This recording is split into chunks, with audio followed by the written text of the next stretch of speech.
See, good morning, everyone. Good afternoon and good evening, in whichever part of the world you are in. Myself, Saurabh Anand, on behalf of KNS Partners, would like to present a moot court based upon a design infringement suit in India. First of all, we would like to extend our gratitude towards WIPF in providing us this particular platform to conduct this moot court and bring to you all what is happening in India in this pandemic. The moot question here is in this pandemic, whether Indian courts have been revamped itself in terms of conducting any kind of litigation or not. The answer is yes. Now in India, you can file a suit online, argue a suit online, conduct a trial online, conduct cross examination online. So in pandemic, like any other part of the world, Indian judiciary has also matched up with the pace and provided us all the opportunity of conducting a litigation online and at the comfort of our home. With this, we would like to present before you a moot question pertaining to a design infringement of a mixer grinder. Mixer grinder looks like this and what is appearing on the screen. And we have tried to formulate a team here which will assist us in representing before you the entire litigation scenario of India. To present this, I have with myself my colleague, Mr. Gopinath, who handles design prosecution and heads mechanical portfolio at KNS Partners. And he has at his disposal a couple of design litigation experience and which he himself has been involved in at various stages. Hi Gopi, hope you are all well. Hi Saurabh, thank you. I'm doing good. Hope you're good. And hi everyone. Hope all of you are doing good and keeping safe. Pleasure to be here. Thank you. Thank you, Gopi.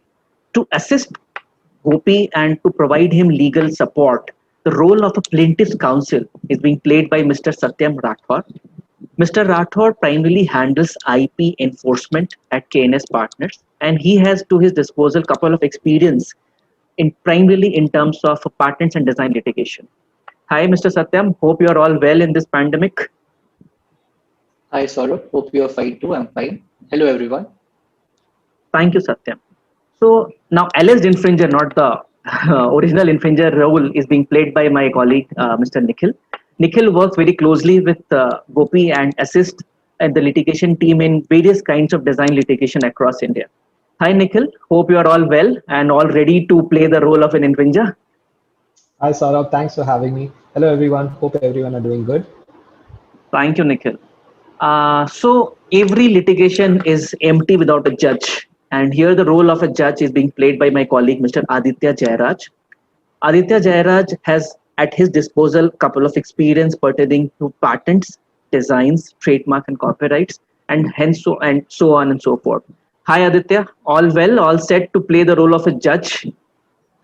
Thank you for that introduction, Saurabh. I'm good. Hope you and all our viewers are good and safe as well. Thank you, Aditya.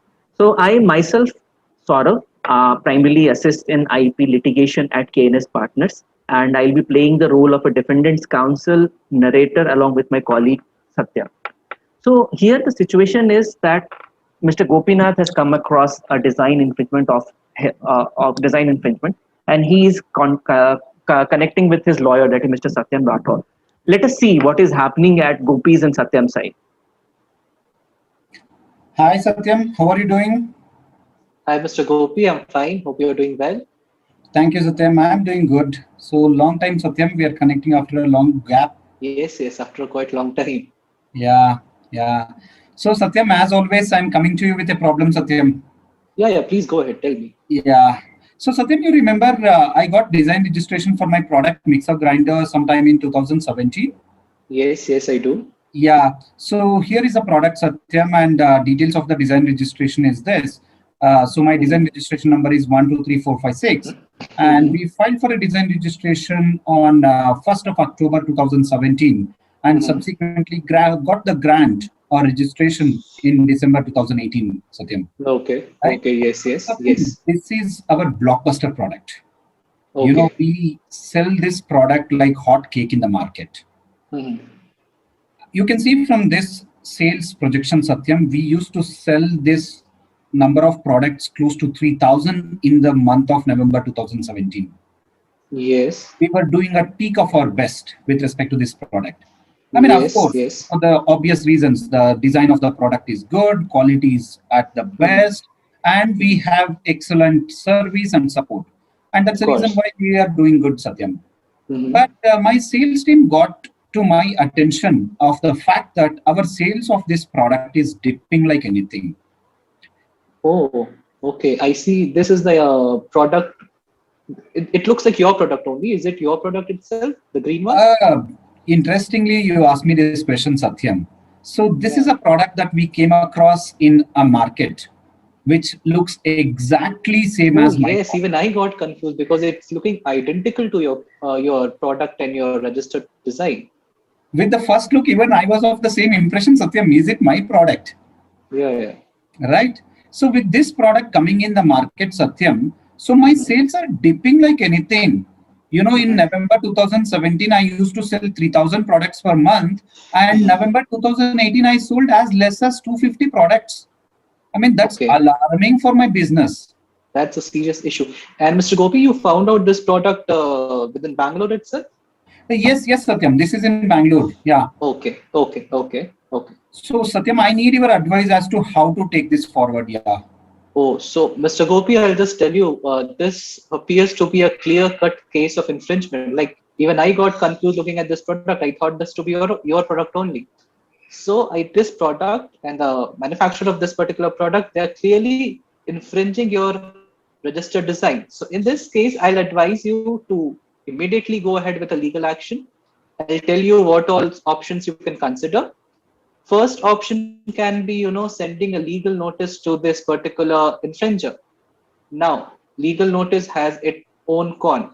And I'll tell you what that is that if you go ahead and send the legal notice, in that case, if tomorrow you want to initiate a suit, if the infringer is not acting upon the legal notice, in that case, there are high chances that the infringer might go ahead and file a caveat petition before the court. Now, I'll tell you what the caveat petition is, that in case they file a caveat where you are planning to institute suit, which in this particular case would be Bangalore District Court, then in that case, before passing any ex parte order, injunction order in your particular suit, the court will first issue a notice to this particular infringer and hear them out, and only then go ahead and issue any order, whatsoever it may be. Now, Hmm. so I would advise you not to go ahead, and send a legal notice. Immediately proceed for filing a suit for infringement before the Bangalore District Court because the cause of action has arisen here. And apart from that, one more advice I'll give you, Mr. Gopi, is that please do not, disclose this particular action which we would be taking to our employees, because there have been cases, as per my experience, wherein these employees have disclosed the potential action which design owner has been planning to do to the infringers. And in that case, they might get alert, and they might go ahead and file the caveat petition before we file the suit. That can be a problem. So these are certain things you can, take into consideration. Thereafter, make an informed choice and let us know. We would definitely assist you in this. Understood, Satyam. Thanks for the options. Now, looking at business, I think legal notice may not help us. Yes, And yes. yeah, so thanks for that advice of legal action in terms of legal suit. So Satyam, I have consensus from all my directors. So I Okay. authorize you to go and take all the necessary legal actions which we can take in this matter. And let us have the results ASAP, Satyam. Thank you so much. Sure, Mr. Gopi. We will go ahead and prepare the suit documents and will reach out to you as soon as possible. Thank you so much for trusting us. We would definitely assist you in this. Thank you so much for coming, Mr. Thank you, Gopi. Satyam. Look forward to. So as you all can see, Mr. Gopinath, that design owner, reached out to his counsel, Mr. Satyam Rathod. And since the infringing products are being sold in the jurisdiction of Bangalore, Mr. Rathod has suggested to file a civil suit before a district court Bangalore. Here we would like to point out that a civil suit for design infringement can be filed anywhere in India before a district court. But here, since the cause of action has arisen in the jurisdiction of Bangalore, Mr. Rathod has suggested to file a civil suit before district court Bangalore. Now, a question comes here whether only district court or a couple of high courts this particular suit can be filed also. Yes, in India there are 5 jurisdictions where the high courts have original jurisdiction. For example, Delhi, Bombay, Kolkata, Chennai, and Himachal Pradesh. where if the subject to a pecuniary limitation, if the suits are we qualify that particular pecuniary limitation, the suit can be filed here, but not at Karnataka, and hence Mr. Satyam has suggested to file a civil suit before District Court of Bangalore. Now we will see what is happening at the district court level, and we will see how the court is reacting to Mr. Satyam's assertions. My lord, we have come before you with a very clear-cut case of infringement of registered design of my client, my lord. My lord, my client, that is the plaintiff in this case, has a registration for its mixer grinder which it manufactures and sells. I have produced the design registration certificate as document number 7, my lord. If my lord may pursue the design registration certificate at document number 7, it's page number 136, my lord. My client filed for this particular design registration on 1st of October 2017, my lord. And from that particular date, my client's design stands registered, my lord. Recently, my client, that is the plaintiff, became aware that the sales of this particular mixer grinder, which was whopping, in the past few years, has decreased to a very low level. So there has been a dip in the sale of this particular mixer grinder. After that, they conducted certain investigation, and in those particular investigation, my lord, it was revealed that this particular infringing product, which we have produced copies of, photo of which we have produced as my lord, document number 10, it has been infringing upon my client's registered design, my lord.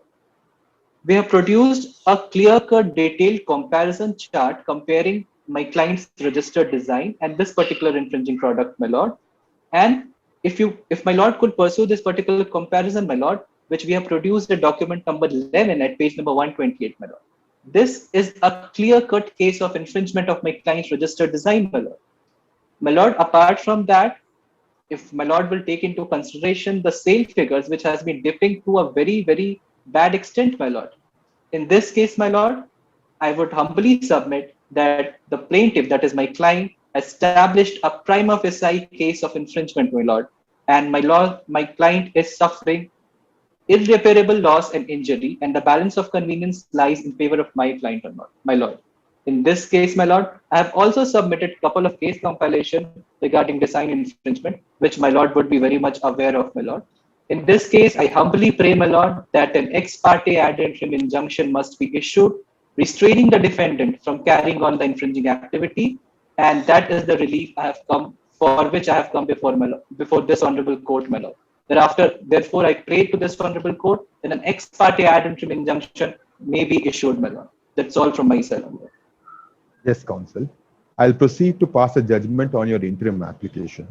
Much obliged. So I've heard the counsel for the plaintiff, and upon a review of the entire materials on record and the submissions made by the counsel for the plaintiff, I find that the plaintiff has been able to establish a prima facie case that it is the registered owner of the design bearing registration number 1234 for its mixer grinders.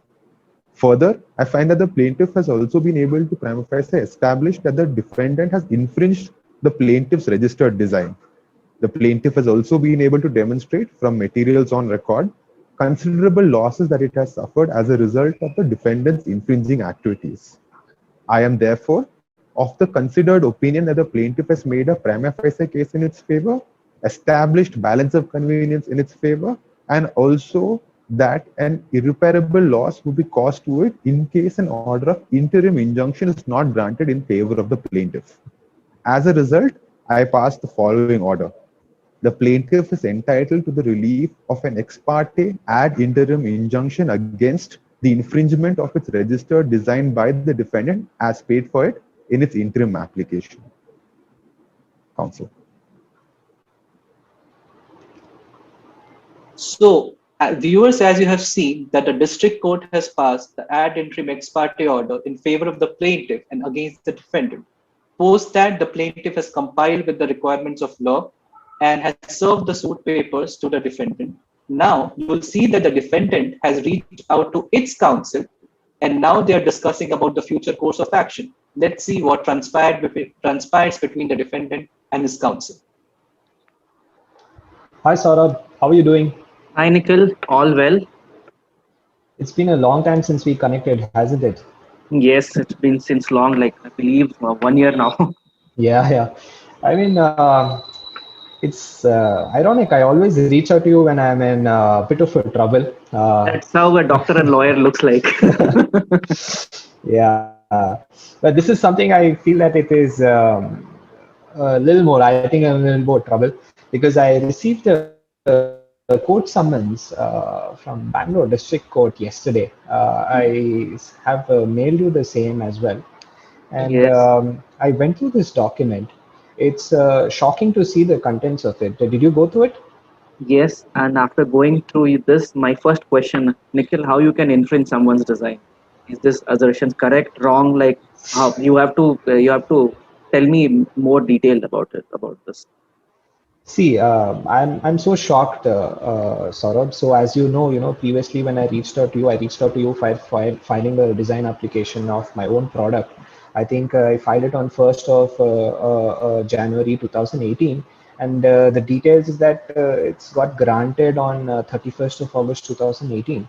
So I see that some of the details which is mentioned in this court summons, it says that the registration of Mr. Gopinath's product is after the registration of mine. So it's shocking to the least to say that that Yeah. it says that I'm infringing his product. Interestingly, when I'm going through this entire suit paper, Nikhil, Hmm, hmm. plaintiff has completely not disclosed this particular fact. I'm shocked a little bit that how come a plaintiff is filing a suit by not disclosing that you are selling a product based upon your own design. And by there is a concept here, Nikhil, which we would like to Okay, throw light upon. I would like to throw light upon is okay, that concealment of material fact. Here, you getting a design is a material fact, and which plaintiff has concealed it.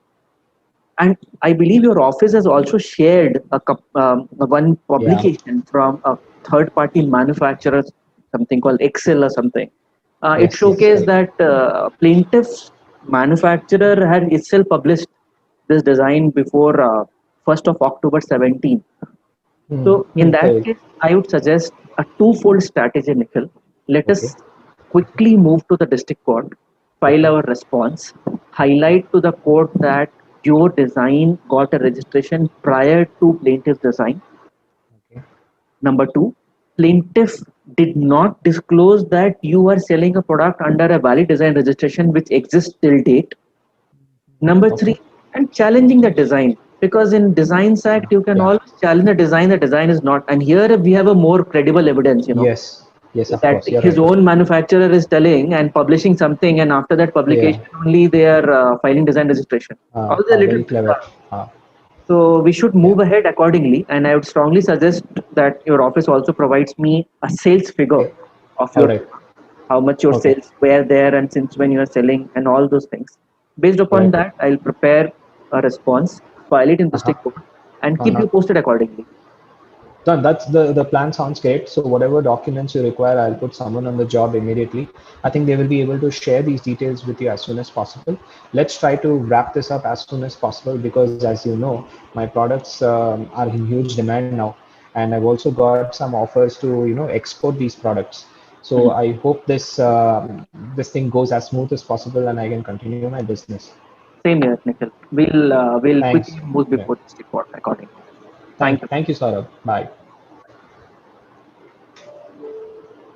Now, as we have seen that the defendant has consulted his lawyer, and now they are in the process of filing their necessary pleading and taking action before the district court in which the suit has been filed.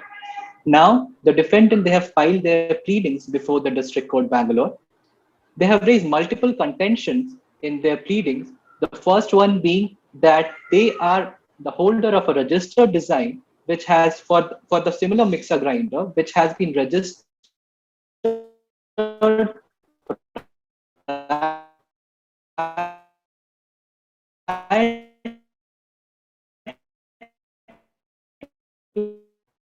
the plaintiff's registration have they even moved to file their design application and according to which they claim that it destroys the novelty of the plaintiff's registered design.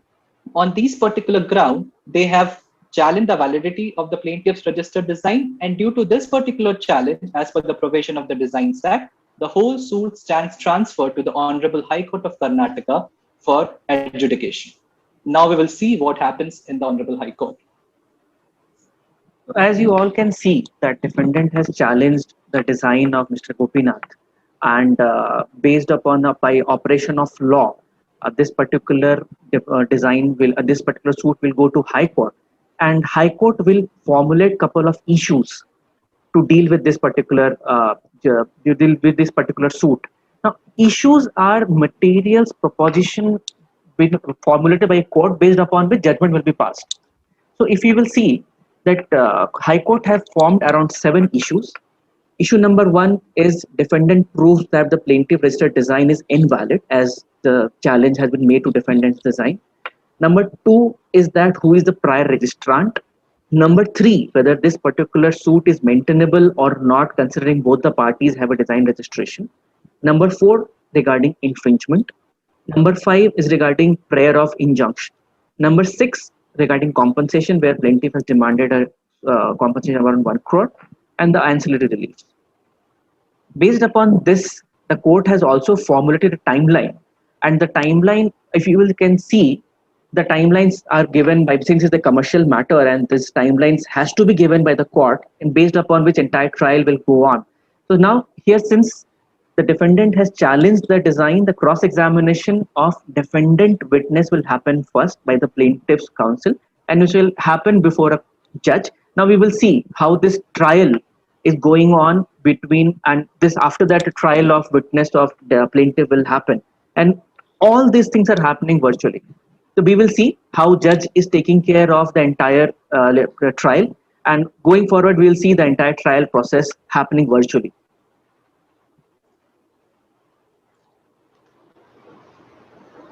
So, Mr. Nikhil, I would be asking you a couple of questions for which I hope you speak up truth.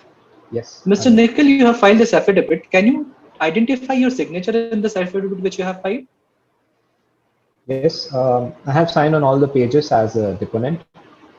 Who drafted this particular affidavit for you? I drafted it in consultation with my legal counsel. I put it to you that you are not aware of the content of this particular affidavit which you have filed. No, that's not the case. I'm aware of the contents of these documents. Okay, so tell me, what's your educational qualification?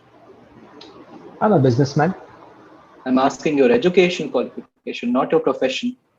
I'm so sorry. I'm a MBA in finance. Okay, so how long have you been associated with your company? Oh, okay. So this is my own company. So I incorporated this company in the year 2016 along with one of my co-founders. What's your role in your company? Again, you're asking a question which I just mentioned. Anyway, no problem.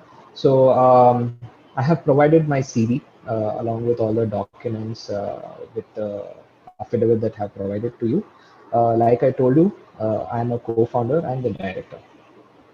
Okay, so prior to your association with your company, so in what field were you working into, and what all experience did you have? Can you please let us know? So I have about 30 years of industry experience. Can you be more specific? What kind of experience? Okay, so I started my career in a home appliance company as a consultant. So I worked there for about 10 years, and then I decided that it's high time to start my own company.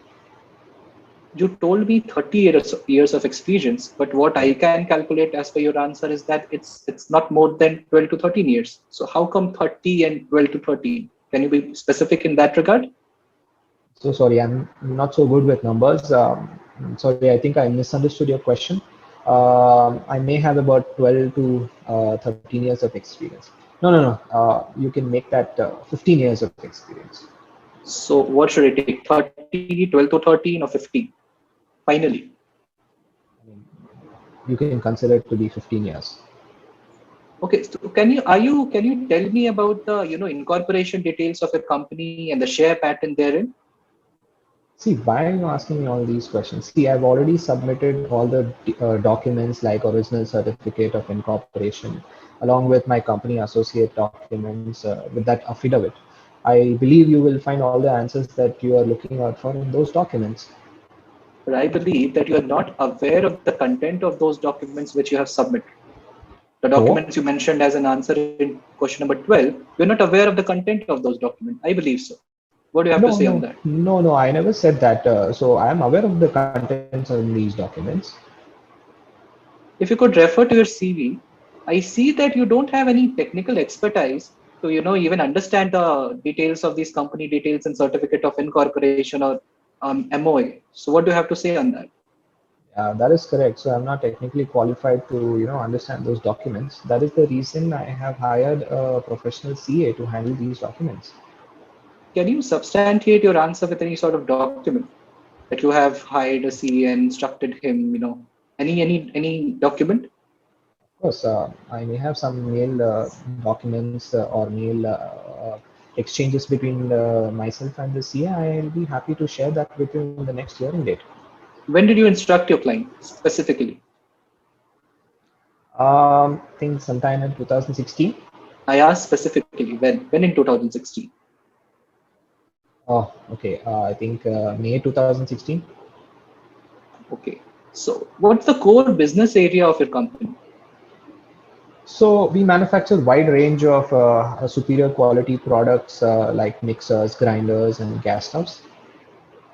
If you could refer to Exhibit DW4, which you have filed, you state Okay. there that you applied for a design registration Yeah. bearing number 56789 on 1st of January 2018. Is that correct?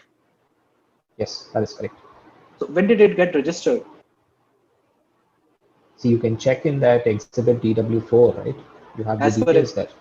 as per Exhibit DW4, I see that it got registered on 31st of August 2020. Is that correct? If you're telling it, then it must be correct. In that case, the design registration of the plaintiff was much prior in time as compared to your design, because the plaintiff's design was registered on 1st of January 2017 itself. Is that correct? No. I don't think so. This is not correct. No. If you could refer to Exhibit DW7 and tell me, since when have you been selling these mixer grinder exactly?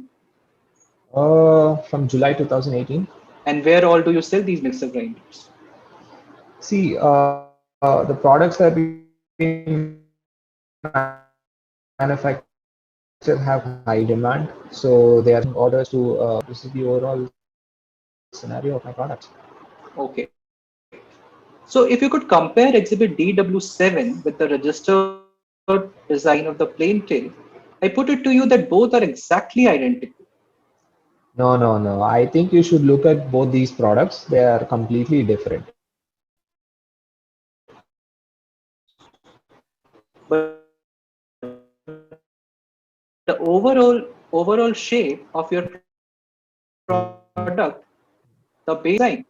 No, I deny your suggestion. See, if you compare the design of both these products, right, they're totally different. The base portion is completely different from the plaintiff's product. I put it to you that the top portion is exactly identical to that of the plaintiff's registered design. No. So I deny your suggestion again. See, if the top portion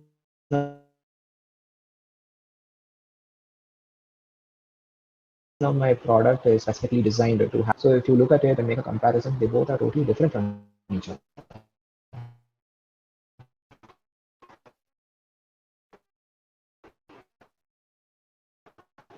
I hope you are aware that compares your design. So you can't compare, right? We have given you all the. But DW, that's again not legally sound. That's what I told you previously also. See, all these legal things I'm not so familiar with. I may have to check with my lawyer because he never mentioned that this is wrong, or he never mentioned all these aspects. I'll check with him. In that case, your lawyer must have drafted your affidavit then. No, I did not say that, did I? I did not say that. Do you know about the plaintiff's company? Yes, I'm aware of them. And are you aware of their mixer grinders? Yes, I'm aware of them too. Since when are you aware about their mixer grinders? January 2018. That means you were aware of the plaintiff's mixer grinder too, their registration also. Yeah, I was generally aware of their products. Yes. Then why didn't you challenge their registered design before getting sued actually, and now challenging their design validity? See, So, it's not my individual sole decision to go and sue a company. So, like I told you, I'm a co-founder. I have another co-founder to take his permission from, and we have a specified management team as well. So they need to give us permission to, take such tough decisions. I can't do it single-handedly. So in that case, you were not aware of the plaintiff's registered design prior to launching your product. That's what you mean to say? Yeah, that's correct. In paragraph number 12 of your affidavit, you have mentioned about exhibit DW8 and you claim that it destroys the novelty of the plaintiff's registered design. Is that correct? Yes, it's correct. So it destroys the novelty of that product. Correct. Have you read and understood DW8? Yes, I read and understood it. Meaning thereby you are aware of design laws? I deny the suggestion. Reading DWA doesn't mean I am aware of design laws. Then I believe that you're making your suggestion on the basis of your expertise. Yes, technical expertise. That is correct.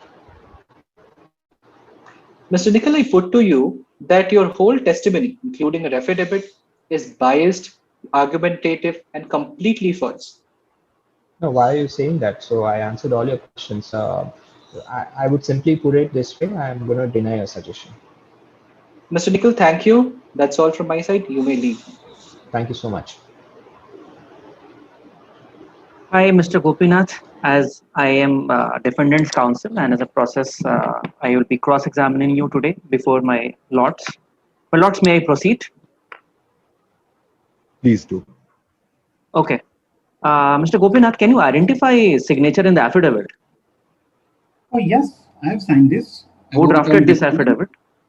Who drafted? Me in consultation with my legal counsel.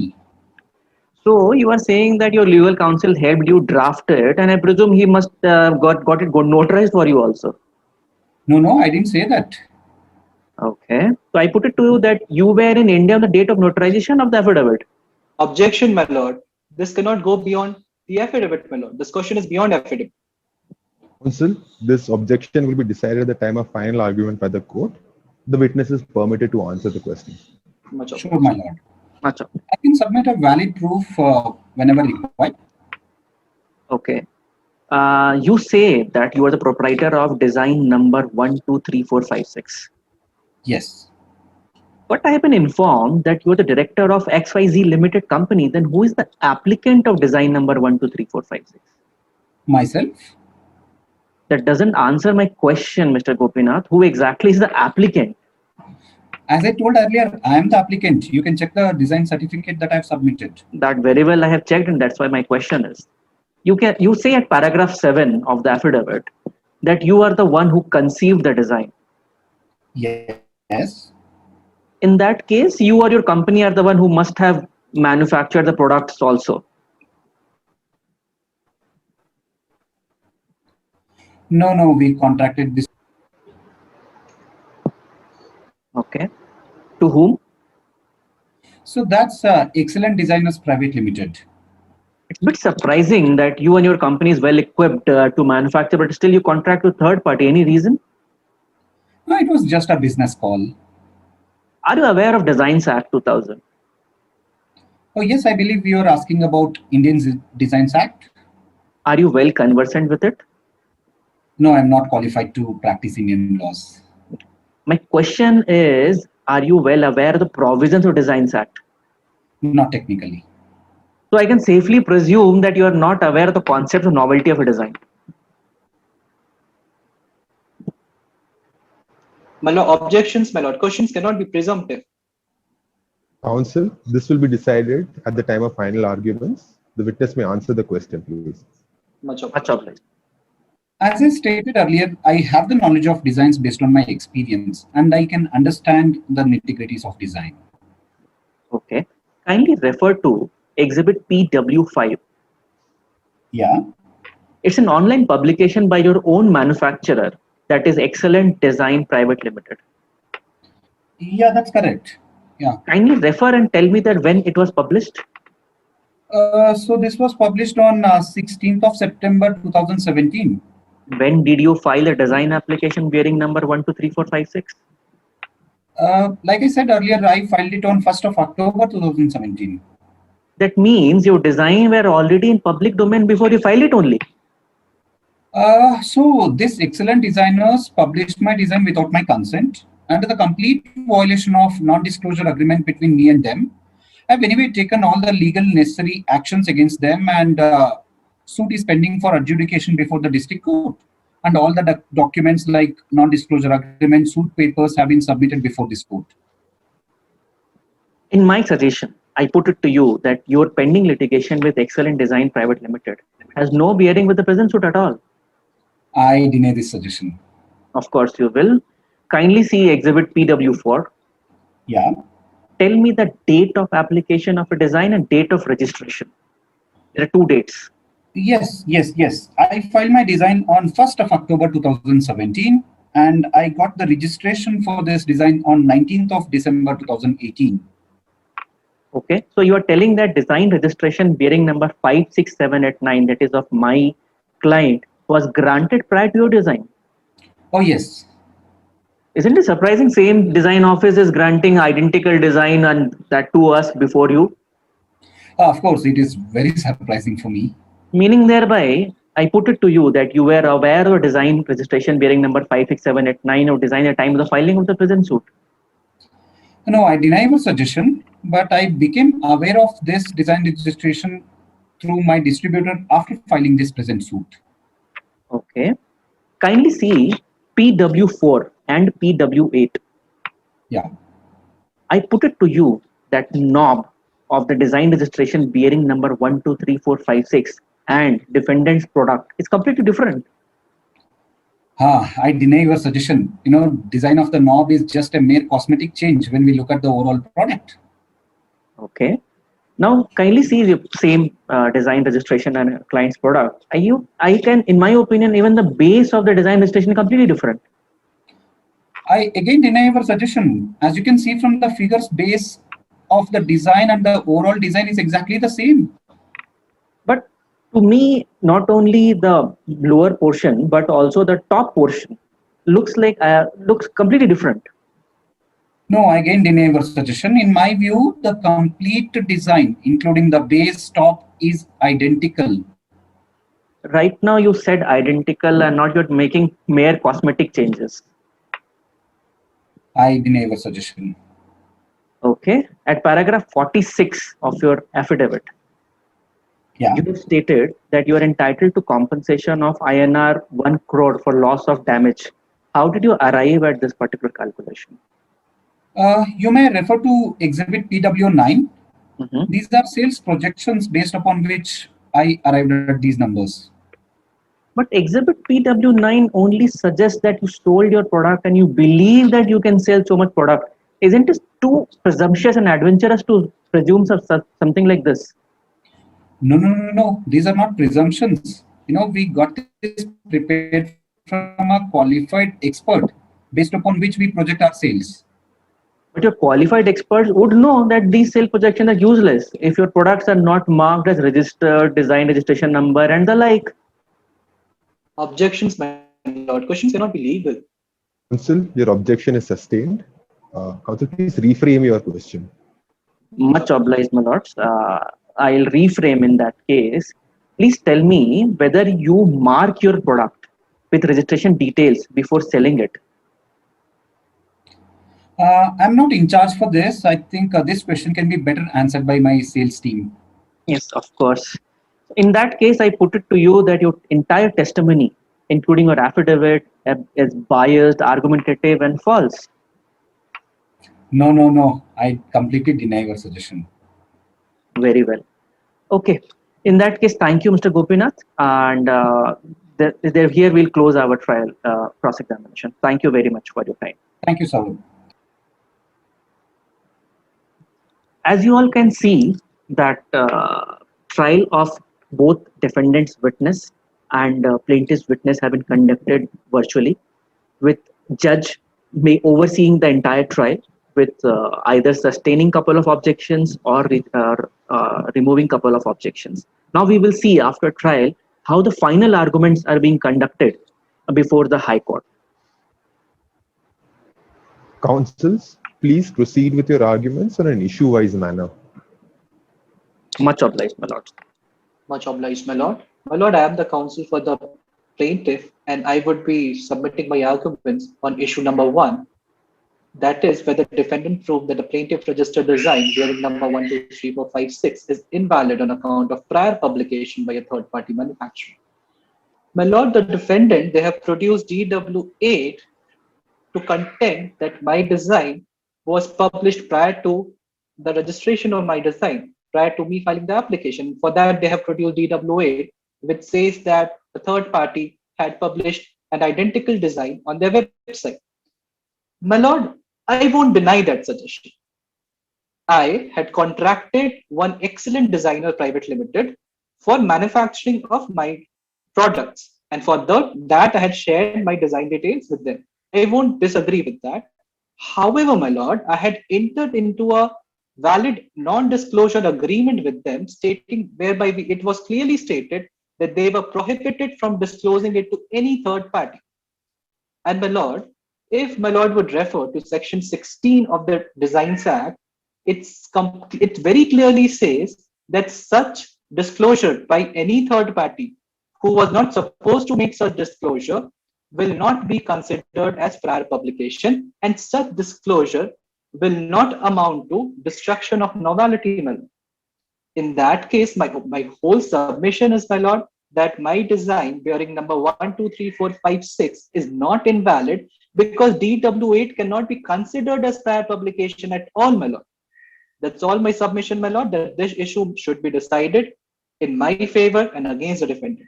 That's my submission, my lord. Thank you. My lords, here we are dealing with a legal question whether something which is prior published should destroy the novelty.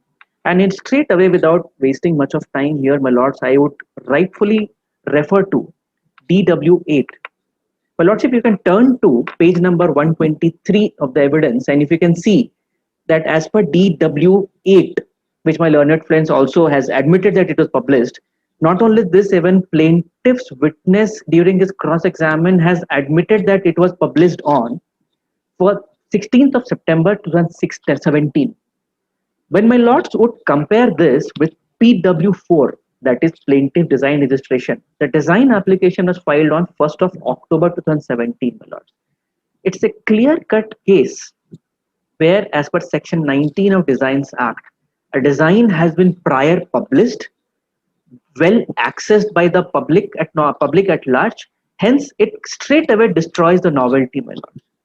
Without giving into any concept of whether it has been published by a third party, there is not any exception mentioned in Designs Act that if it has been published by a third party, it will not be considered as not anticipated.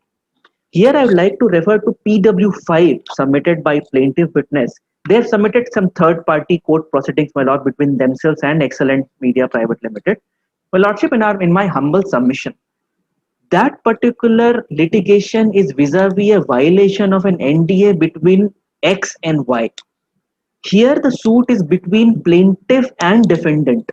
Now defendant has challenged plaintiff's design, which as per their own document admitted in the witness and even my counsel's submission also, that it was well published before that.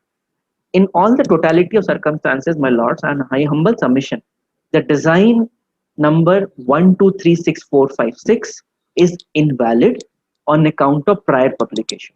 That's all from my side on issue number 1, my lords. My lord, I would like to make my submission on behalf of the plaintiff on issue number 2, my lord. That is whether I can prove that I am the prior registered owner of design bearing number 123456, then the registration of the defendant, that is 56789, my lord. If my lord could pursue the details of the design registration which has been provided in the design registration certificate submitted by both the parties, my lord, my client's design was filed, the application was filed, my lord, on 1st of October 2017. Date of grant of that registration was on 19th of December 2018, my lord. Whereas the defendant design 56789, the application for it, which was filed on 1st of January 2018, my lord, and it was granted on 31st of August 2018, my lord. If my lord, as my lord would be well aware of the legal provision as contained in section 5 clause 6, my lord, wherein it is clearly stated the date of grant of registration would relate back to the date on which application was made for that particular design, my lord. Meaning thereby, the date of registration of design of my client stands on 1st of October 2017, and that of the defendant stands on 1st of January 2018, my lord, much later than the design registration of my client. Therefore, my lord, my humble submission is that issue number 2 should be decided in favor of my client and against the defendant, my lord. That's all from my side. My lordship, coming to issue number 2, I would like to start my submission based upon couple of admitted facts. On the basis of PW4, DW4, the design application date and the grant date are admitted facts. Even plaintiff witness has admitted during the cross-examination. So that comes without any deniability regarding the date of either application or date of either grant of a design registration, my lord. With this factual proposition, my lords, I would like to rely upon a Supreme Court judgment of EPSRTC versus Shyam Sundar. What has happened in that case, my lords, that a contractor was got an issue permit, got a permit to transport couple of things. He filed an application, and then without even waiting that he got a grant for transporting that particular consignment or not, he went ahead. Now he got caught. He's telling that I have filed an application for the permit. Now the custom officer went ahead and initiated action against them. During that pendency of the entire procedure, that permit got granted by the relevant authorities. But Supreme Court in that case suggested that you cannot proceed with the consignment until unless you got a grant, rather based upon an application for the grant. Same logical corollary, my lords, here is it is the defendant who is selling its product based upon a valid granted registration. Plaintiffs have been selling it as an admitted by the plaintiff witness since somewhere in November 2017 till the time when they did not have a registration. Based upon a mere application of a design, they started selling. Whereas we waited and got the design granted, then we started selling, my lord. And here the legal corollary which has been drawn and tried to be drawn by my learned friend, that it dates back, that doesn't take away of the fact that I was the one who was selling beforehand under the garb of a valid registration, not the plaintiff. Technically, plaintiff should have been waited till the grant and not launch the products. In my humble submission, the legal corollary being drawn here is might be applicable to someone who is not a registered design holder, but not in this particular case, where the defendant is selling a product based upon a valid registration, my lords. In our humble submission, my lords, issue number 2 should be decided in favor of the defendant and against the plaintiff, my lord. My lord, I would like to advance my arguments on issue number 3, which states that whether the present suit against the defendant is maintainable at all. My lord, as I had made my submission with regard to issue number 2, is that in consideration of section 5 clause 6 of the Designs Act, I am the prior registrant and the defendant is a subsequent registrant for its design bearing number 56789, my lord.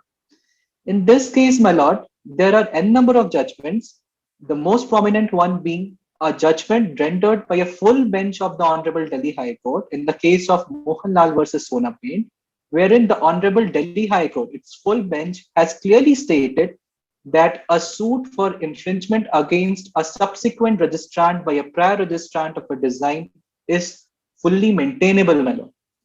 In the light of this particular judgment, my lord, there remains nothing left for consideration of issue number 3, my lord. And in this case, I would like to make a submission and pray that issue number 3 may be decided against the defendant and in favor of the plaintiff, because this is a very, very clear case, my lord, as decided by the full bench of the Honorable Delhi High Court. That's all from my side, my lord. My lordship, on issue number 3, my humble submission, how a suit is maintainable on the basis of a design which itself is invalid. My lordship, it is an admitted fact that design is invalid on basis of a prior publication. So based upon that, the suit is not maintainable at the very first instance. Even otherwise, my lord, my learned friend has been harping upon a full bench judgment of a Delhi High Court, which suggests that a design registration suit is maintainable against another design registration. While I completely agree with this, but it comes with a caveat, my lord. I would like to refer a judgment from a Supreme Court which says Food Corporation of India versus Yadav Engineers. And the exact lines of the judgments are my lords are as under. The decision of one high court is neither binding precedent for another high court nor for courts or tribunals outside its own territorial jurisdiction. It is well settled that decision of a high court will have a force of binding precedent only in the state or territories on only in the state where that particular high court is there. In other states or outside the territorial jurisdiction of that high court, it may at best have only persuasive effect. Meaning thereby, reliance of a full bench Delhi High Court has no binding precedent on Karnataka High Court. It can be at best used as a persuasive value, my lord.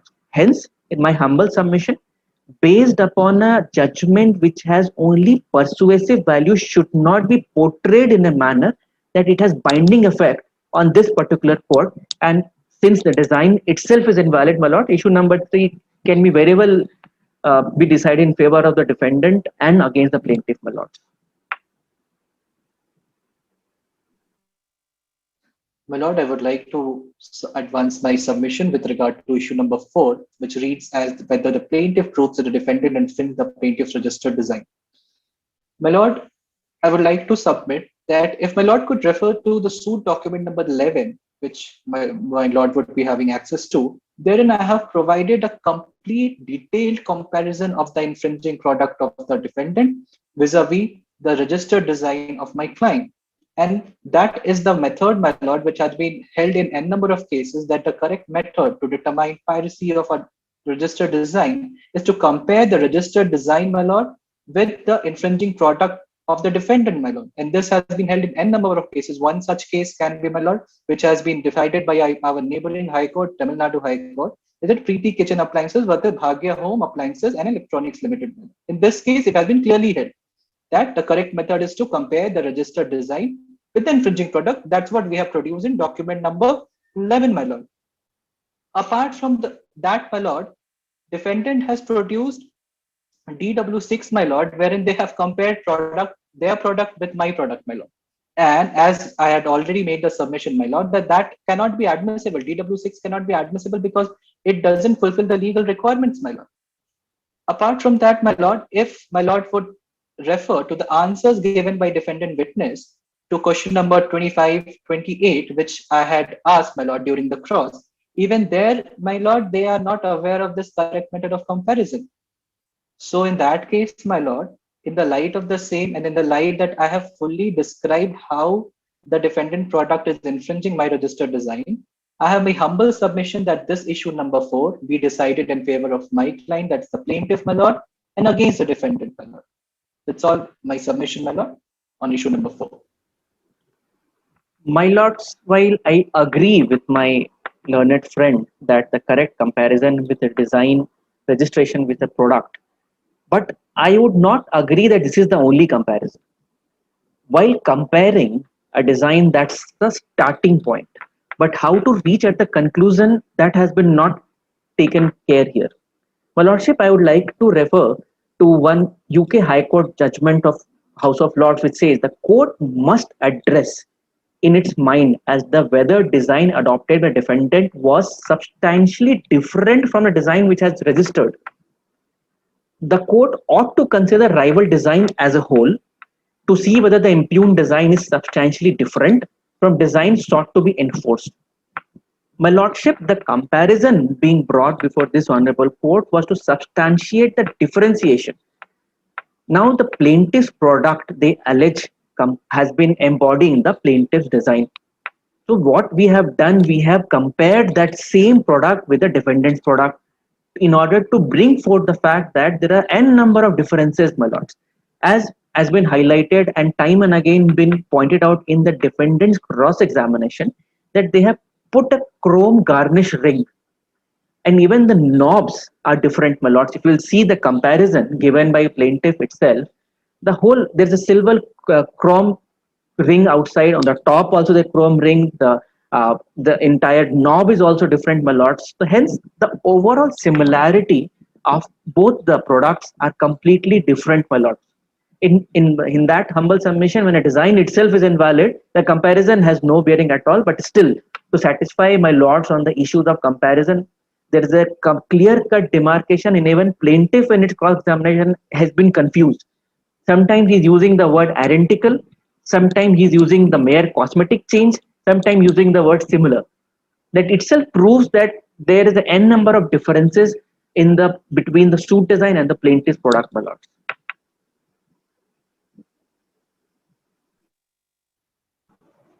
My lord, with regard to issue number 5, I would like to make my submission on behalf of the plaintiff, my lord, is whether I am entitled for the relief of permanent injunction. In the light of my submissions which I have made on issue number 1 to 4, my lord, and in the light of one more additional submission which I would like to make, is that has been a settled position of law, my lord, and this has been decided in n number of judgments rendered by various high courts, my lord, that the defendant, admittedly being a registered owner of a design, which is a subsequent design, does not have the right to challenge the validity of my design itself, my lord. So all the arguments made by the counsel for the defendant for issue number 1 to 5, this point must be considered that they are admittedly the registered owner of the design. They have filed their registration certificate before this honorable court. Therefore, once they have gained a design registration, identical design registration for the identical product, my lord, it's not open for them to come before this honorable court and challenge the design at all in the first place.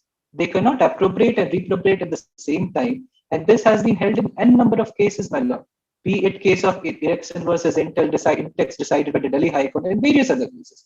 Therefore, in the light of all these submissions, my lord, I pray that issue number 5 may be decided in the favor of my client, that's the plaintiff, and against the defendant, my lord.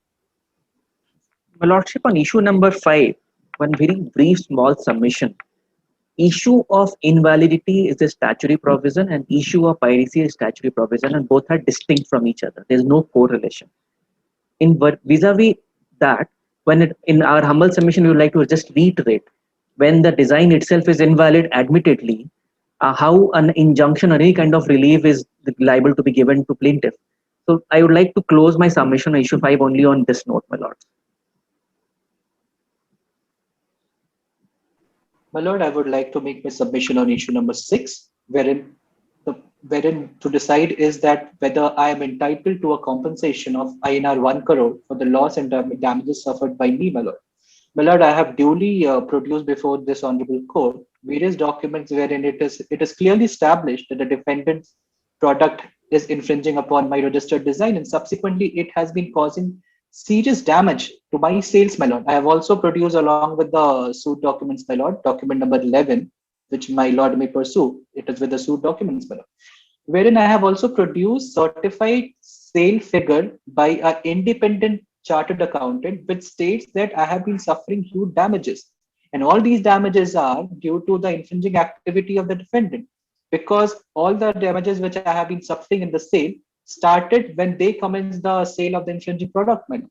In the light of the same, my lord, my humble submission is that issue number 6 may be decided in my favor, that the plaintiff and against the defendant, and a damage of 1 crore may be granted by this honorable court. That's all, my lord. My lords, on issue number 6, I would like to point out a legal provision, that is section 15(1)(b) of the Designs Act, which says a plaintiff before delivery on sales, they have to mark their product with the registration so that any third party would come to know that this particular product is under the protection of a design registration. Interestingly, when the question was asked, the plaintiff answered that it has been contracted to a third party like all this.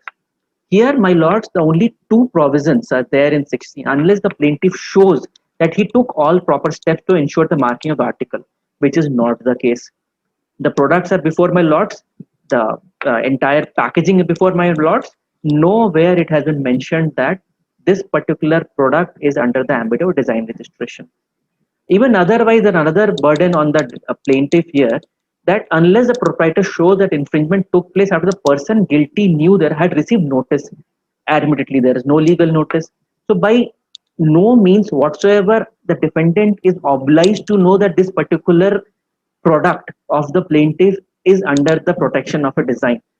In view of the same, my lords, by the operation of 1615(1)(b, any kind of damages, what whether the injunction or not, but the plaintiff cannot claim any kind of damages if the plaintiff has not crossed this hurdle or plaintiff has not discharged his burden of marking the article. And in this case, my lords, I will just simply refer to one Bombay High Court judgment called Herbertson versus Gray, given by the Goa bench. My lordship, in that case, injunction was given, but damages was not given, only based upon this particular provision, my lord. In my humble submission, issue number 6 has should be decided in favor of defendant and against the defendant, primarily because of the violation of a statutory provision of Designs Act, my lord.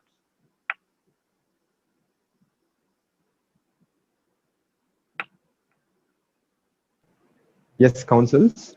I've heard the counsels for both parties, and upon a review of the entire material on record and the rival submissions laid out by the counsels quite ably, on the first issue, I find that the defendant has failed to prove that the plaintiff registration bearing number 123456 is invalid on account of prior publication by a third-party manufacturer, owing to a statutory exception carved out for anticipation under Section 16 of the Designs Act.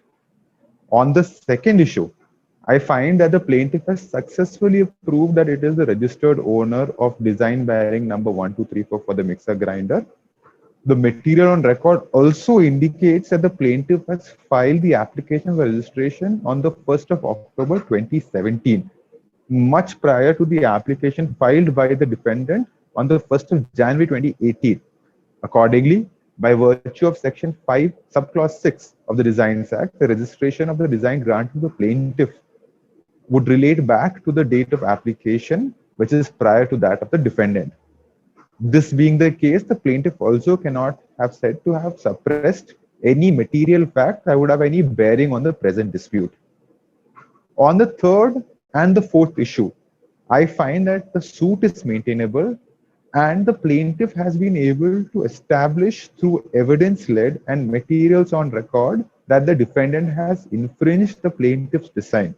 The defendant has also been unable to show substantial differences between its product and the plaintiff's registered design.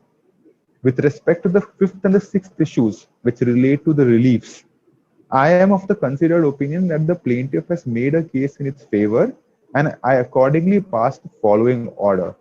The plaintiff is entitled to a relief of permanent injunction. However, with respect to the sixth issue, in view of the evidence-led and the materials on record, it is evident that the plaintiff, in each of its articles that embody the registered design, has failed to mark or denote that it is a registered design. No notice was also provided to the defendant prior to the initiation of action by the plaintiff. Accordingly, the plaintiff is not entitled for any damages in accordance with Section 15(1)(b) of the Designs Act.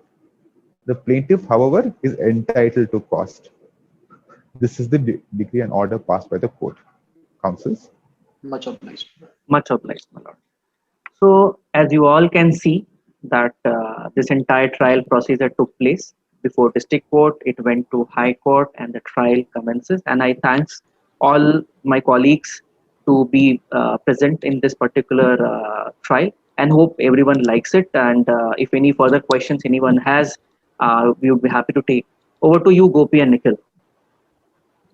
Thank you, Saurabh. We sincerely thank WIPF for providing us this opportunity.